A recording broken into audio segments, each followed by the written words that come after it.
Hello students, we are going to study the topic electronic configuration and types of elements. Which elements? S, P, D and F block elements. Okay, so elements are arranged in the S, P, D and F blocks. Okay, and how they are arranged? If I am saying it is a S block element, it means what? The last electron is present in the S block. Like if I am taking the example of sodium, okay, sodium, if I am taking the example, it becomes what? Its atomic number is 11, so it becomes what? 1s2, 2s2, 2p6 and 3s1. So you can now understand, okay, that yes, here what is the electrons are present in the last which subshell, that is the S, and those elements are known as what? S block elements. Okay, and not only this S1 I have written, okay, if magnesium is there, naturally 12, it will become what? 1s2, 2s2, 2p6 and 3s2. So maximum number of electrons which can be accommodated in what? S orbital is how much? 2. So here both this sodium, magnesium all comes under S block only. When we are saying the alkali metals, it means its last electron present is only 1. Okay, and if we talk about alkaline earth metals, in the last 2 electrons are present. Okay, so now come. So here S block elements consists of group 1, that is the alkali metal in which sodium belongs. Okay, and alkaline earth metal is the group 2 in which magnesium belongs. Okay, now if we are talking about its reactivity, what will it be? We are seeing that here in the outermost shell, how many are present? Only 1 or 2 electrons are present. Okay, naturally the reactivity will be more. Why? Because it can easily give out the electrons and become stable, isn't it? So here the reactivity of S block elements are too high and they are very reactive in nature. When we talk about what? It's electronic configuration. I explained you right over here. Okay, it is NS1 or NS2. Okay, in case of sodium it is what? 3s1. Okay, the N, this 3 represents the N, that is the principal quantum number. So it's electronic configuration, general electronic configuration is what? NS1 and NS2. NS1 is for the alkali metals and NS2 is for the alkaline earth metals. Okay, now coming to the P block elements. Okay, so like this S block P also, when we are studying, it means the electrons are entering in the what? The P subshell. Okay, so here you can take example of any. Okay, like oxygen only you take it. Okay, oxygen, it is how much? How many electrons are present? Only 8. Okay, so it becomes what? 1s2, 2s2 and 2p4. You can see over here, isn't it? The electrons has entered the P subshell. So these type of elements come under what? P block elements. So its general configuration becomes what? NS2 NP1 to NS2 NP6. Why? Because this P can accommodate how many electrons? 6 electrons, isn't it? Now, this noble gases belongs to P block elements only. Okay, and it belongs in group 18. Okay, actually here the P subshell, P orbitals are completely filled.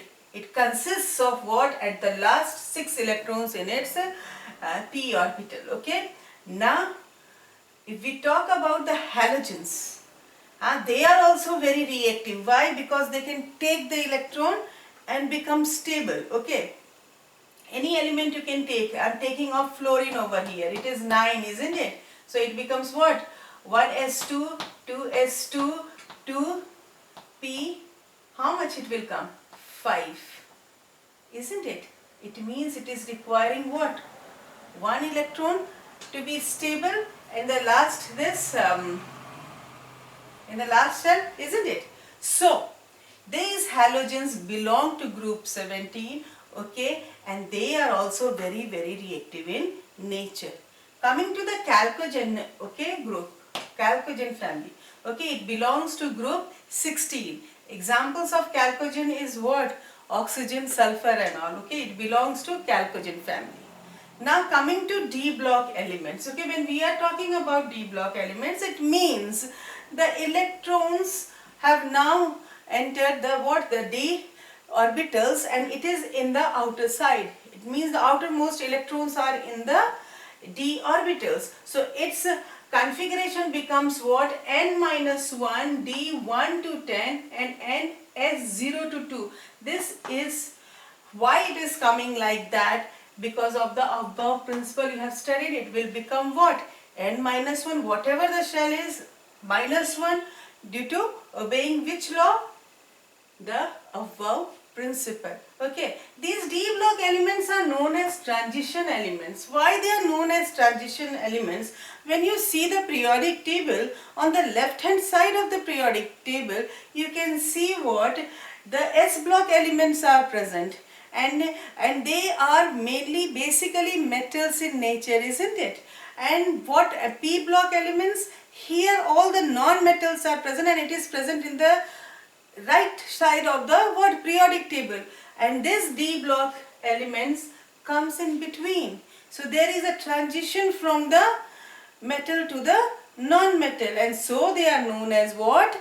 Transition elements. Okay, now here zinc, cadmium and mercury, we are seeing they belong to D block elements, but they don't show the properties of transition elements. Why? Because their D orbital is what?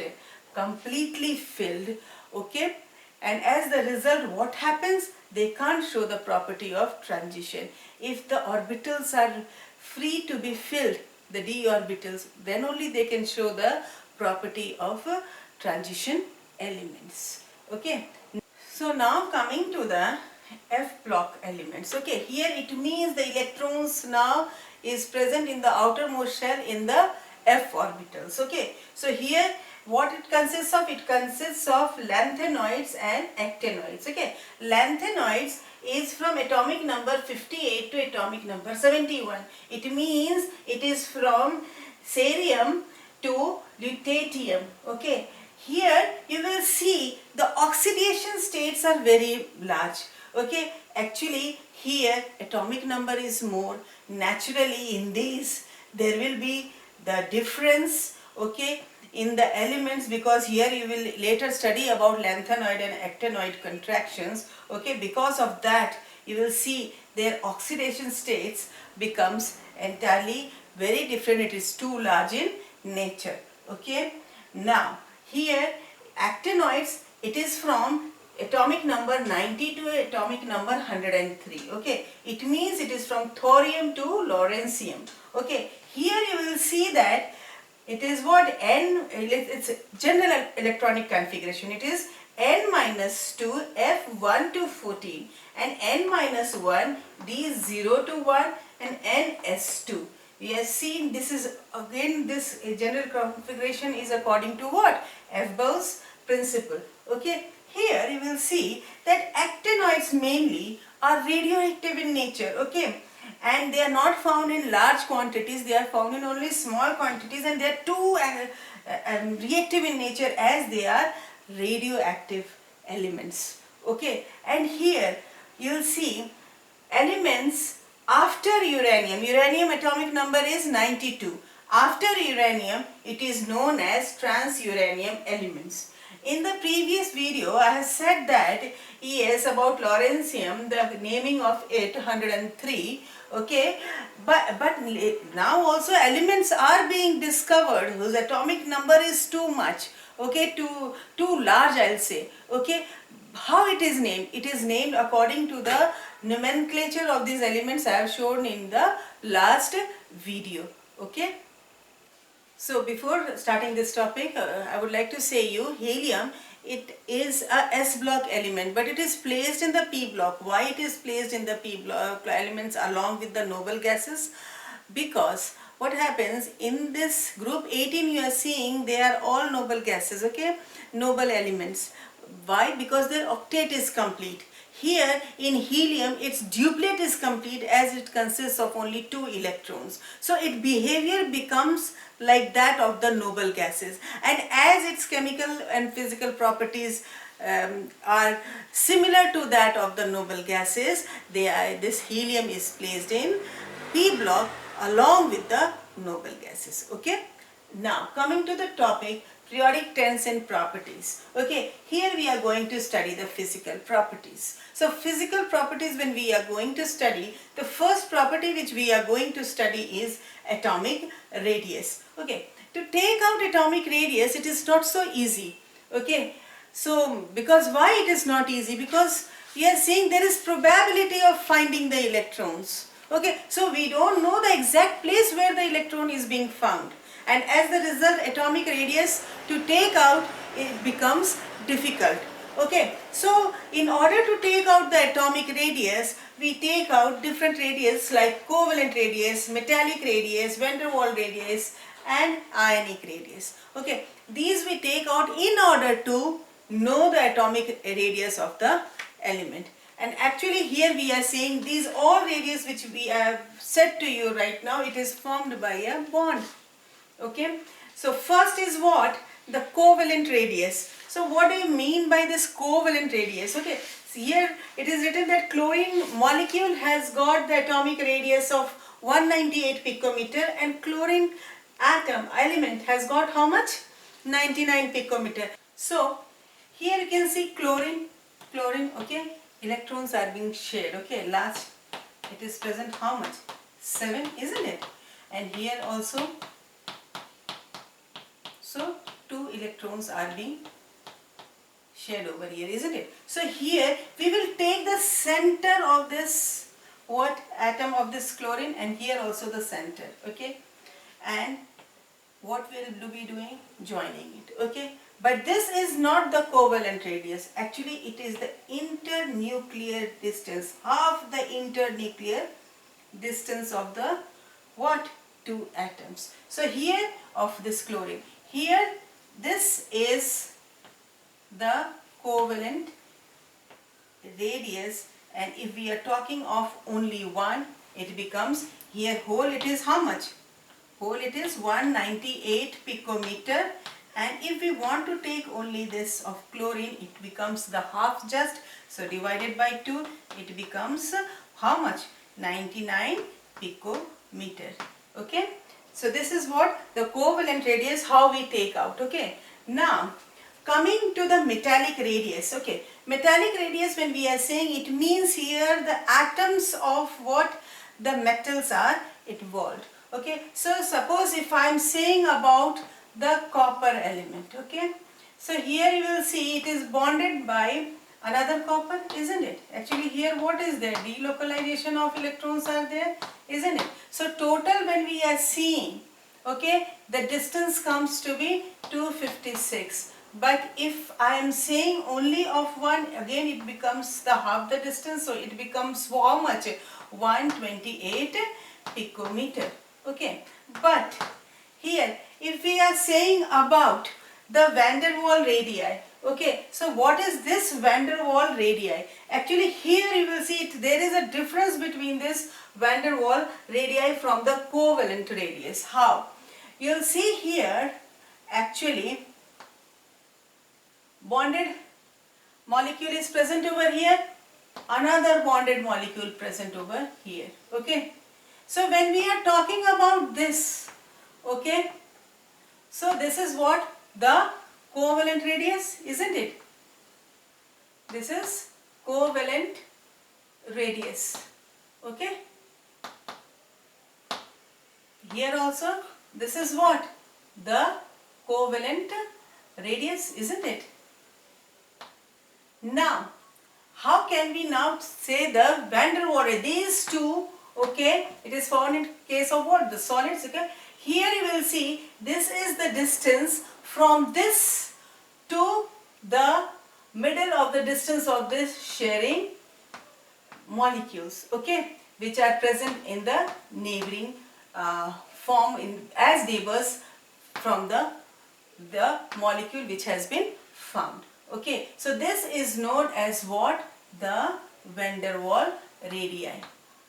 So when we are saying van der Waal radii, now you can see that here the distance is more than the covalent radii. So van der Waal radii, we will see that it is what? More than compared to that of covalent radius. Okay, so because of this, the atomic radii of noble gases are not compared with the covalent radius. It is compared with what? The van der Waal radii. Okay. Now, if we want to take out the ionic radii, okay, ionic radii means here ions are present. Okay. The ions, which ions? Cation and anion. Cations are what? Positively charged, and anions are negatively charged. When we talk about cation and anion, take a simple example of sodium chloride. Cation will be Na plus and anion Cl minus. I have written plus over here, minus over here. Actually, one electron sodium has given to chlorine, okay, in order to become stable, and they have formed a bond between them, okay, and as the result we are seeing that the cation size is small than the anion. Why this happens? Actually, one electron has been removed.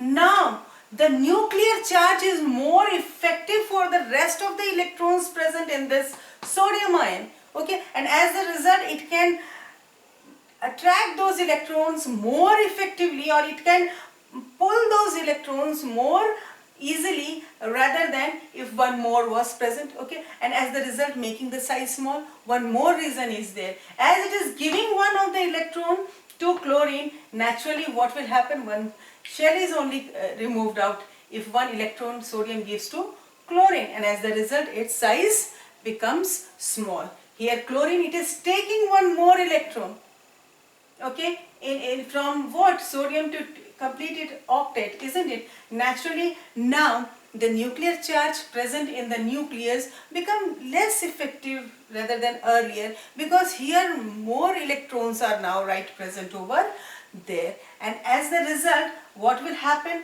The size will increase. Another thing is electrons are being added there also in the shell also. You will see what? There will be the repulsion in the electron. These are all the reasons why the cation has got the small size and anion has got the larger size in case of ionic radii. Okay. Now at present you can see the atomic radius is measured by what? The X-ray and other spectroscopic method. Okay. And as the result we get the atomic size of the element. So we will be, all are studied by spectroscopic method only. To study this bondings and all, it is not easy. Spectroscopic method is used for studying these different types of radius in order to take out the atomic radius of the element.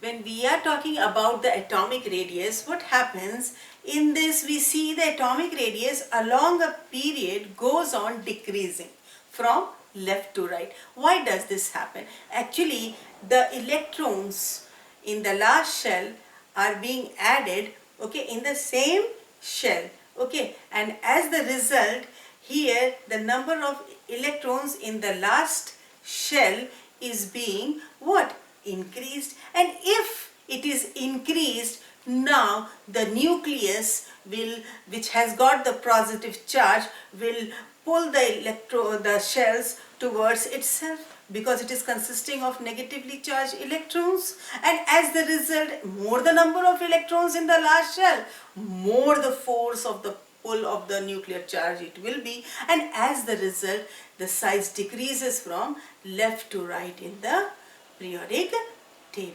Okay, so this is all for today. Okay, in the next video we will be studying about some of the other periodic trends in properties like ionization, enthalpy, electron negativity, affinity, electron affinity. Okay, so this is all for today. Good day, take care.